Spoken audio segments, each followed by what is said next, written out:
My wife, Linda, and I had spent weeks searching for a place where we could rebuild our lives after losing our business in the city. The village, with its quaint cottages and thick forest backdrop, seemed like the perfect place to start over. Affordable, peaceful, and far away from the noise of our old life, Ashwood felt like a fresh start for us and our two kids, Alex, our 15-year-old son, and Emma, our 7-year-old daughter.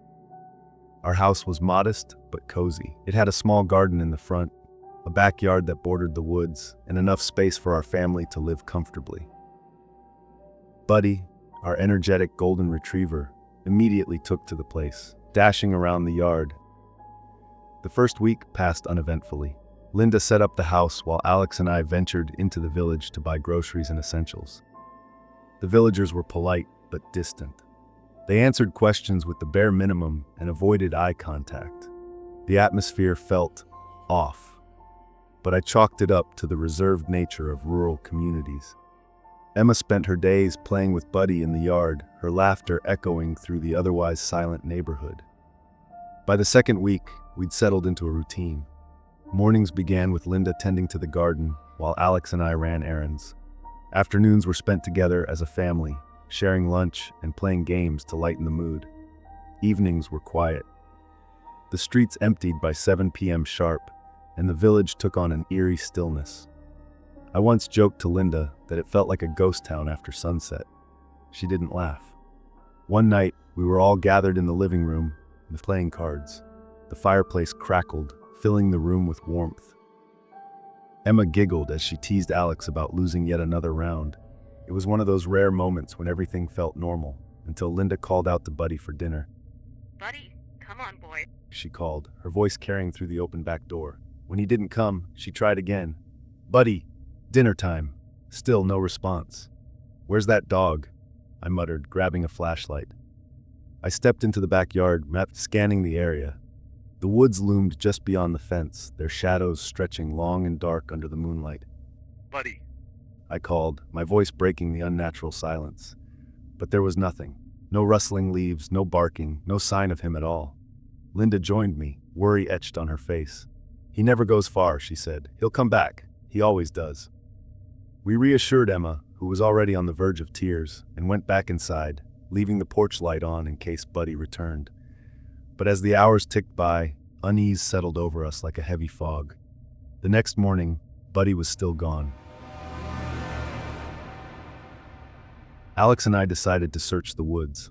Armed with flashlights and whistles, we trudged through the dense underbrush, calling his name. The forest was unnervingly quiet, as if it were holding its breath. "Dad, this place is creepy," Alex said, his voice barely above a whisper. "It doesn't feel right." I nodded, the hairs on the back of my neck standing on end. After hours of searching, we found nothing. No tracks, no fur, no sign of Buddy.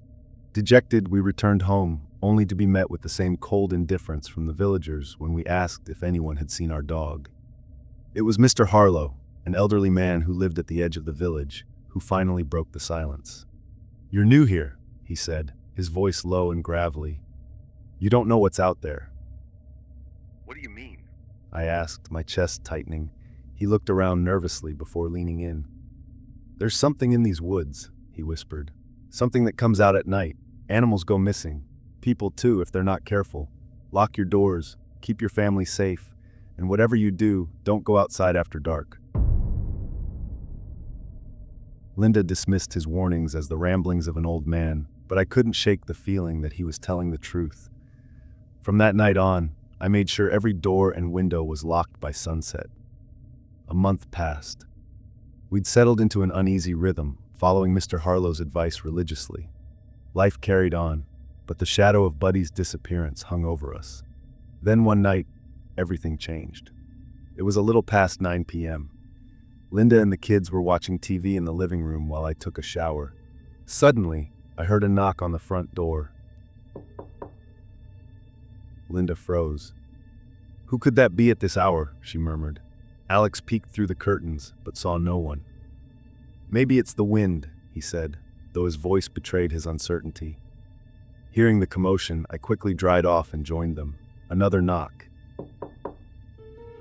My heart pounded as I approached the door, peering through the peephole. The porch was empty. I bolted the door and whispered for everyone to stay quiet. I grabbed my phone and checked the live feed from our security cameras. My blood ran cold. On the screen was a figure standing just outside the frame of the porch light. It was tall and gaunt, its limbs unnaturally long. It moved closer, its face obscured by shadow, but its eyes, glowing faintly, were unmistakable. "What is that?" Linda whispered, clutching Emma tightly. I didn't answer. Instead, I called the police, my voice trembling as I explained our situation. Minutes felt like hours as we waited, huddled together in the living room. The creature circled the house, its growls and scratches filling the silence. When the sound of sirens finally broke the tension, the creature vanished into the woods. The police arrived, but there was no evidence of forced entry, no signs of the intruder. They dismissed our story, attributing it to stress and overactive imaginations.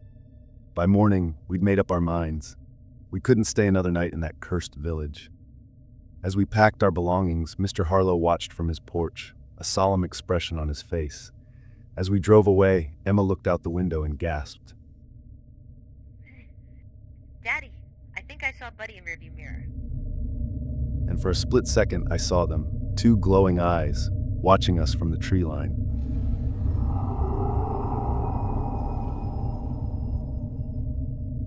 We never looked back.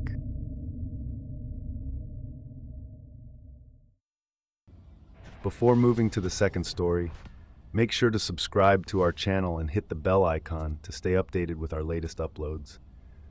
Don't forget to hit the like button if you enjoyed the story and share it with your friends and family. Thank you.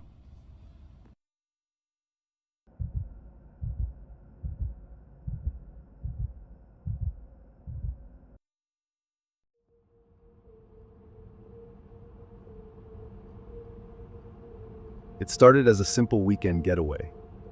My friends and I had planned this trip for weeks. Amy, Jack, Lila, Eric, Mia, and I were eager to escape the chaos of city life and spend a few days surrounded by nature in Pinecrest Forest.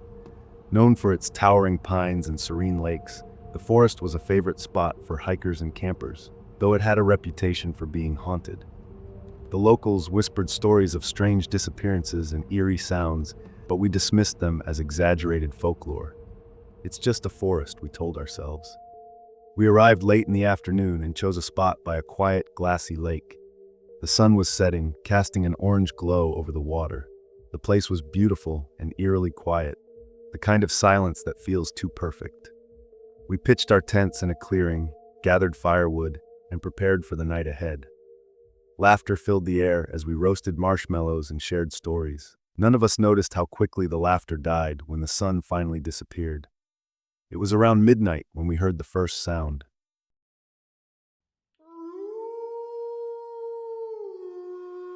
A howl. It wasn't the kind of howl you'd expect from a wolf or coyote. It was deeper, distorted, and utterly unnatural. We froze, exchanging uneasy glances. "Probably just a coyote," Jack said, forcing a laugh that sounded anything but confident. The howling continued, growing closer. We shone flashlights into the darkness, but the beams revealed nothing but dense trees. Mia swore she saw something move in the shadows, but when we turned to look, there was nothing there.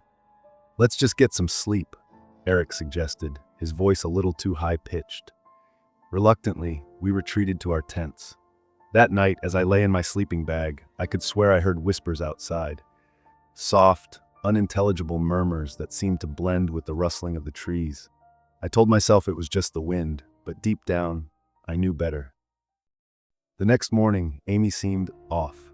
She was unusually quiet during breakfast, barely touching her food. She kept staring into the woods, her eyes glassy and distant. When Lila teased her about being a morning grump, Amy snapped, her voice sharp and uncharacteristically aggressive. "Sorry," she muttered, looking away. But her apology felt hollow. As the day went on, her behavior grew stranger. She lagged behind during our hike, her movements stiff and deliberate. When Eric asked if she was feeling okay, she just nodded, avoiding eye contact. At one point, she began humming a tune none of us recognized. It was hauntingly familiar, yet impossible to place. That evening, as we gathered around the campfire, I noticed something that made my stomach drop. Amy's reflection in the lake wasn't moving in sync with her. When she tilted her head, her reflection hesitated, like a delayed video feed. I blinked, thinking I must be imagining things, but the unease lingered. Later that night, Jack, Lila, and I decided to explore the area while Eric and Mia stayed behind with Amy. Near the tree line, we stumbled upon a mound of disturbed earth. Curious and slightly unnerved, we dug into the soft soil and uncovered an old waterlogged diary. The entries were written by a camper who had stayed in the forest decades earlier. The pages described encounters with an entity known as the Skinwalker, a creature that could mimic its prey perfectly. According to the diary, the Skinwalker's disguise wasn't flawless. Subtle inconsistencies in speech, gestures, or memories could give it away. The last entry sent chills down my spine. It takes your face, your voice, your memories. It hides among you, waiting for nightfall. Only one will leave this forest alive. When we returned to the campsite, Amy was sitting by the fire, staring blankly into the flames. She didn't seem to notice us. "Amy?" Jack called hesitantly. She turned her head slowly, her eyes glinting unnaturally in the firelight. "Yes?" Her voice was flat, devoid of emotion. Lila leaned in close to me and whispered, "What if it's not her?" I didn't respond. I couldn't. My mind was racing, trying to process what we'd read in the diary and the strange events unfolding around us. As the night wore on, Amy's behavior became more unsettling. She said things that didn't make sense, her tone shifting erratically. At one point, she claimed she'd never been to the forest before, a blatant lie, given that she'd been the one to suggest this trip. The howls returned as darkness fell, louder and closer than before. Amy suddenly stood up and walked into the woods without a word. We stared after her, too shocked to react. Minutes later, she returned. Her face was streaked with dirt, and her hands were scratched as if she'd been clawing at something. "It's not safe out there," she said, her voice slightly distorted. Panic set in. We retreated to one tent, clutching whatever we could find as weapons. The fabric of the tent rippled as if something brushed against it. Then came a voice from outside. "It's me, Amy. Let me in." The blood drained from my face. Amy was sitting right beside me. Chaos erupted. The tent was torn open, and a grotesque figure loomed over us, its features flickering between Amy's face and a monstrous wolf-like visage. It lunged, but Jack managed to stab it with a tent stake. The creature let out an ear-piercing scream before retreating into the woods. When dawn broke, we found Amy's lifeless body near the tree line. Her skin was pale, her eyes wide open in terror. The diary's warning echoed in my mind. Only one will leave this forest alive. As we packed up to leave, I noticed something chilling. Jack's shadow was taller than it should have been, and its movements didn't quite match his own. We escaped the forest, but I'm not sure the real Jack ever did.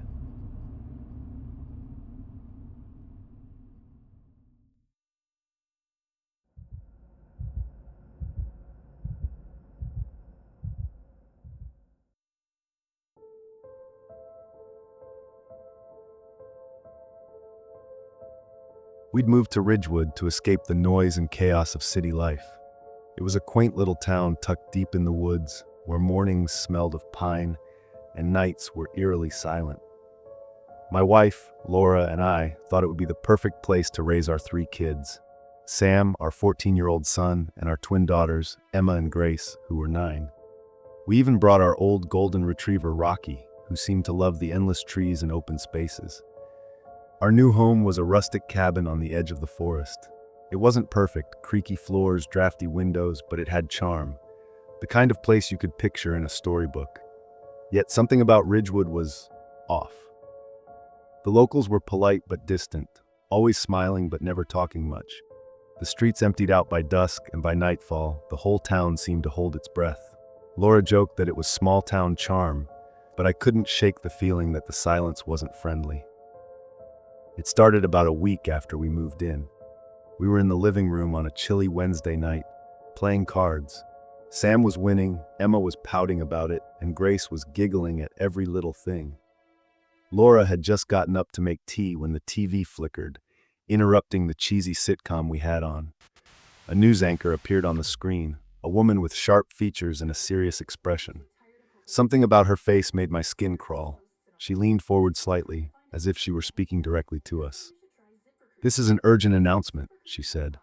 Her voice was low, steady, and unnervingly calm. "Residents are advised to lock their doors and windows by sunset. Do not open them under any circumstances. Do not respond to knocks or calls for help. Stay indoors until dawn." The screen abruptly cut to static. "What the hell was that?" I said, looking at Laura. "Probably some prank or local scare tactic," she replied, but her tone didn't match her words. Sam, trying to sound brave, joked, "Maybe it's like that movie where everyone goes crazy at night." We laughed it off and went back to our game, but the unease lingered. Over the next few days, strange things started happening. Laura mentioned seeing shadows moving through the trees while she cooked dinner. I told her it was probably deer or some other wildlife, but deep down, I wasn't so sure. One night, as I was taking the trash out, I heard faint whispers. They sounded like voices, but were too distant to make out. I stood frozen, straining to listen, but the forest around me was still. Too still. Even the crickets had gone quiet. Then there was Rocky. Normally the friendliest dog you'd ever meet. He started acting strange. He'd bark at nothing, growl at the front door, and refuse to go outside after dark. "Maybe he's just adjusting to the new place," Laura suggested. But Rocky had lived through 3 moves before this one. This was different. A week later, the strange broadcast returned. This time, it interrupted the kids' favorite cartoon. The same anchor appeared, her face even more strained, her voice shaking slightly. "Lock your doors. They've been sighted closer to town," she said. "Do not open the door, no matter what you hear, no matter what you see." The screen went black, leaving only our reflections staring back at us.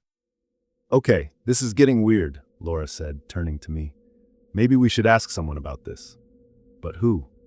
The locals barely spoke to us, and I didn't want to come across as paranoid. That night, as we settled in to watch a movie, we heard it, a soft knock at the door. "Who could that be?" Laura said, frowning. It was nearly 10 p.m. I got up and looked through the peephole. There was no one there. "Probably some kids playing pranks," I said, sitting back down. But then it happened again, louder this time. 3 sharp knocks followed by silence. "Dad, who is it?"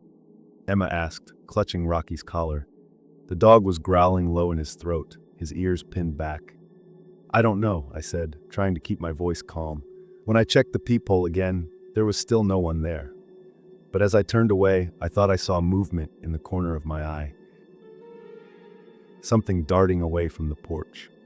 By midnight, the knocking had stopped, but none of us felt safe. Laura had locked every door and window in the house, and the kids were huddled on the couch with Rocky between them. Around 1 a.m., I glanced out the living room window. My heart nearly stopped. There, at the edge of the forest, was a figure. It was tall and thin, with long, spindly limbs that didn't move naturally. Its head tilted slightly, as if it were watching us. "Laura," I whispered, not taking my eyes off it. She came over and gasped. "What is that?" she said, clutching my arm. "I don't know," I replied. The figure didn't move, but its presence was suffocating. Then, as if sensing our gaze, it turned its head sharply toward the window. Its face was pale, its eyes 2 empty pits. The rest of the night was a blur of fear and confusion. The knocking resumed, this time coming from multiple doors and windows at once. The figure outside had disappeared, but the shadows in the forest seemed to multiply. When the whispers started, soft, chilling voices calling our names, I knew we couldn't stay. By 2 a.m., the knocking and whispers had grown unbearable. It felt like the walls were closing in. The figure from the forest was no longer visible, but its absence felt worse than its presence. Whatever was outside wanted us to break, to panic, to make a mistake. "We can't just stay here," Laura whispered, clutching Grace and Emma. Sam was trying to calm Rocky, who growled and barked at every sound. I nodded, my mind racing for a plan. There was a trapdoor in the pantry that led to a crawlspace beneath the house. From there, we could sneak out into the backyard and make a run for the car. "Listen carefully," I said, gathering the family. We're going to the pantry. Stay quiet, no matter what. Once we're outside, head straight for the car. Don't stop. Don't look back." The kids nodded, their eyes wide with fear. We crept into the pantry, Laura holding Grace and Emma's hands while Sam clutched Rocky's leash. I moved a pile of old boxes to reveal the trapdoor. It creaked loudly as I opened it, and I froze, listening. The knocking stopped. For a moment, the house was deathly silent. Then came a low, guttural sound. It wasn't a growl, nor a scream. It was something inhuman, echoing through the walls. Go now. I hissed, ushering Laura and the kids into the crawl space. We crawled on our hands and knees through the damp, claustrophobic tunnel. Rocky whined, his tail tucked between his legs. The whispers followed us, growing louder, more insistent. "Come back," they called. "Don't leave. Stay with us." When we reached the backyard, the cold night air hit like a slap. I glanced around, heart pounding. The forest loomed dark and silent, but I could feel eyes watching us. "The car," I whispered, pointing to the driveway. We ran. Laura carried Grace, Sam held Emma's hand, and I had Rocky's leash. The gravel crunched under our feet, each step echoing in the stillness. We were halfway to the car when I heard it. Footsteps. Heavy, deliberate, and too close. I glanced over my shoulder and saw them, figures emerging from the forest, their pale faces glowing in the moonlight. They moved unnaturally, their limbs bending at impossible angles. Faster! I shouted, pushing Laura and the kids ahead. Just as we reached the car, Rocky stopped dead, growling at something behind us. I turned to see one of the figures standing barely 10 feet away. It tilted its head, and for a horrifying moment, I thought it smiled. Get in! I yelled, throwing the door open. Laura and the kids piled in, and I yanked Rocky into the back seat before slamming the door. The figure moved closer, its hollow eyes locked on me. My hands shook as I fumbled with the keys, finally starting the engine. The headlights illuminated the driveway, and dozens of them. Figures, lining the edge of the forest, watching us. We sped down the empty road, the house and the figures disappearing behind us. Laura clutched my arm, her face pale. "Where are we going?" she asked. The police station. I said. When we arrived, the station was eerily quiet. The lone officer on duty, a grizzled man in his 50s, listened to our frantic story with a grim expression. He didn't seem surprised. "You're lucky you got out," he said, leaning back in his chair. "Most don't." "What do you mean?" I demanded. The officer sighed and pulled out a faded map of Ridgewood. "This town has rules," he said. "Didn't you see the signs? Hear the warnings?" "We thought it was just superstition," Laura said, her voice trembling. The officer shook his head. "It's not. Ridgewood isn't like other places. Those things in the forest, they've been here longer than the town itself. They come out at night, looking for anyone foolish enough to ignore the warnings. They're not human, never were." As we sat in the station, trying to process his words, the TV on the wall flickered to life. It was Channel 7. The same anchor appeared, her face eerily calm. "This is an urgent notice," she said. "A family has been reported missing near the forest's edge. If you see them, do not approach. They may be compromised." The screen cut to static. I stared at the TV, my blood running cold. The officer turned to us, his expression unreadable. "You didn't happen to notice anything strange about yourselves, did you?" he asked. What are you talking about? I snapped. Before he could answer, Rocky started growling again, his gaze fixed on the window. I turned to look and froze. Our reflection in the glass was wrong. Laura and the kids looked normal, but I didn't. My face was pale, my eyes black pits, just like the figures in the forest. "What's happening to me?" I whispered, backing away from the window. The officer stood, his hand hovering over his gun. "You need to leave, now." We drove away from the station, the weight of what had happened sinking in. The kids were asleep in the back seat, exhausted from the night's terror. Laura stared out the window, silent. "Do you think we'll ever be safe?" she asked softly. I didn't answer. Deep down I knew the truth. Ridgewood wasn't just a town, it was a trap. And once you entered, you never really left.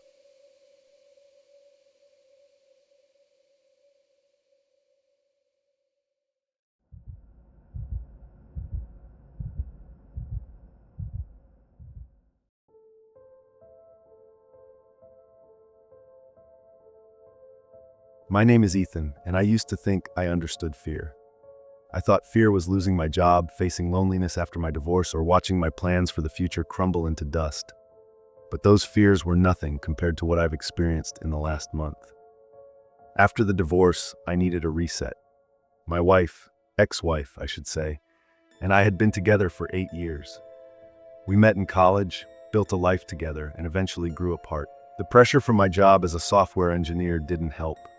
Late nights, impossible deadlines, and the constant stress made me irritable. I became distant, and she felt neglected. We tried therapy, but by then, it was too late. When she told me she wanted out, I was devastated, though I'd seen it coming. Needing time to heal, I decided to rent a remote cabin in the mountains. It was cheap, isolated, and perfect for focusing on myself. The cabin was perched on a steep cliff, surrounded by dense woods, with the nearest village about a 20-minute drive away. During the day, it was peaceful. The sunlight filtered through the tall pines, and the sound of the nearby stream was soothing. Most days, I followed the same routine. I woke up early, brewed a pot of coffee, and worked on a personal project, a coding app I'd been meaning to finish for years. Around noon, I'd hike to the stream or into the woods. In the evenings, I'd cook a simple meal, read, or watch old movies. The first week passed uneventfully. I started feeling calmer, almost hopeful. On my second trip to the village for supplies, I struck up a conversation with a shopkeeper, a wiry old man named Joe. He had a sharp, knowing look in his eyes, like he'd seen more than he let on. When I mentioned the cabin, his face darkened. "That's a lonely spot," he said. "Beautiful, sure, but folks around here know to stay away from those woods at night." "Why?" I asked, half smiling, expecting a tale about bears or coyotes. "Strange things happen up there," he said, lowering his voice. "People hear whispers, see things that don't belong. You keep your doors locked, you hear me?" I nodded politely, brushing it off as small-town superstition. But his words lingered in my mind as I drove back to the cabin. The first odd thing happened a few nights later. I woke up around 3 a.m. to the sound of whispers. At first I thought it was a dream, but as I sat up I realized the whispers were real. They were faint, almost carried by the wind, but they were distinct. Someone was saying my name, Ethan. It was a woman's voice, soft and familiar. My heart pounded as I recognized it. It sounded like my ex-wife. I threw on a jacket, grabbed my flashlight, and opened the door. The cold night air hit me as I shone the beam into the trees. Hello? I called out. There was no answer, only the rustling of leaves and the distant hoot of an owl. I told myself it was just my imagination, a trick of my tired mind. I locked the door and went back to bed, though I didn't sleep much. The sound seemed to come from all around, the walls, the floor, even the ceiling. My pulse quickened as I grabbed the flashlight and crept toward the noise. When I stepped outside, the cold air made me shiver. I scanned the perimeter, my breath visible in the beam of the flashlight. Then I saw them, claw marks gouged into the wood near my bedroom window. They were deep and jagged, unlike anything an animal could make. Panic welled up inside me, but I forced myself to stay calm. It had to be an animal. A bear, maybe. I added extra locks to the doors and windows the next day, but the feeling of unease didn't leave me. A week later, I was jolted awake by a cold dread that seemed to seep into my very bones. The room felt unnaturally still, the air heavy with a metallic scent that made my stomach churn. I blinked into the darkness, my eyes adjusting, and that's when I saw it. At the foot of my bed stood a figure. It was tall and impossibly thin, its joints bending at unnatural angles. Its face was obscured, but its eyes, glowing a sickly yellow, pierced through the shadows. My breath caught in my throat as it leaned forward, its movements slow and deliberate. Then, in a voice that mimicked my own, it whispered, "Why did you let me in?" My heart thundered in my chest as I realized my bedroom door, which I had locked before going to bed, was now slightly ajar. The figure straightened, its movements jerky and inhuman, and stepped back into the hallway. I grabbed the fire poker from the fireplace and followed, my legs trembling. The hallway was dark, the only sound my ragged breathing. When I reached the living room, the front door was wide open, cold air pouring in. Muddy footprints led from the door to the center of the room and back out again. As I approached the door, the figure lunged from the shadows, its face now fully visible. It was a grotesque mockery of a human face, skin stretched too tightly over its skull, eyes too large, and a mouth that twisted into a grotesque grin. I swung the fire poker, striking it across the chest. It let out a scream, high-pitched and unearthly, before retreating into the woods. I didn't wait for dawn. I grabbed my car keys, threw on a coat, and drove down the mountain as fast as I could. In the rearview mirror, I saw it. The creature was running behind the car, its limbs bending in impossible ways. It kept pace with me for what felt like an eternity before disappearing into the shadows. At the village, I reported the incident to the sheriff. He listened quietly, his face grim. "You're not the first to see it," he said. "We call it the Whisperer. It preys on isolation and fear. You did the right thing leaving. Don't go back." Weeks later, I received a package at my new apartment in the city. Inside was a piece of wood with the same claw marks I'd seen on the cabin. There was also a note written in my handwriting that read, "You can't escape." I'll never forget the Whisperer. It's out there waiting, and I know it hasn't finished with me.